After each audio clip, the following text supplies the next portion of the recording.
10 studios de designers ont repensé l'ambassade de demain, salle à manger, salon, bureau, chambre, une manière de mettre en valeur les meilleurs savoir-faire français à travers les métiers d'ensemblier, ces artisans concepteurs qui imaginent l'emménagement dans sa globalité, de la poignée de porte à la table à manger. Une idée revisitée par un regard contemporain que nous explorons avec René-Jacques Meyer, commissaire de l'exposition et directeur général de la Cité de la Céramique, Sèvres et Limoges. Alors, Manufacture Nationale, en ce moment, on découvre le Salon des Nouveaux Ensembliers, qui est un salon qui permet de découvrir le travail de 10 architectes d'intérieur designers qui ont travaillé chacun sur la thématique de l'ambassade de demain et donc qui ont investi une des fonctions qu'on trouve dans une ambassade. Donc, vestibule, cuisine, salle à manger, bureau, chambre.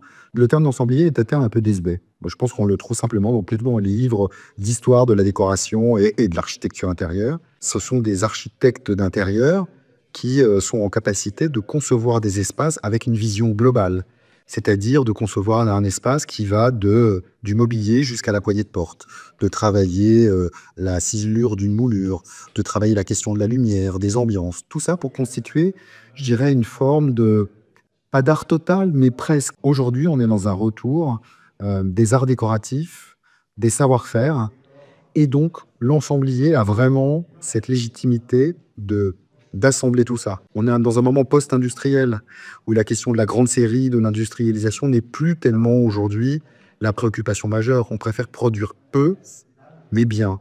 Tout le monde se met à penser les intérieurs de manière plus globale et plus transversale. J'ai eu la chance de diriger une école d'architecture intérieure qui était l'école Camondo, et j'ai vu combien les commanditaires en fait devenaient de plus en plus diversifiés. Ce ne sont plus des riches propriétaires qui font des appartements de collectionneurs.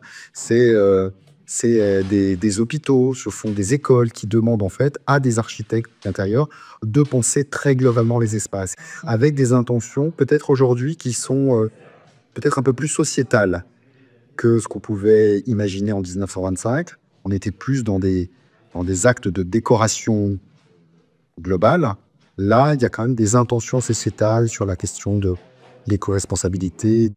Donc on a créé ce pavillon qui est complètement fonctionnel, avec une table de dîner, un foyer pour chauffer les aliments, un plan de travail de cuisine professionnelle et puis un point d'eau pour pouvoir cuisiner. Le bâtiment qu'on a conçu et fabriqué nous-mêmes, il est composé de 2 éléments principaux.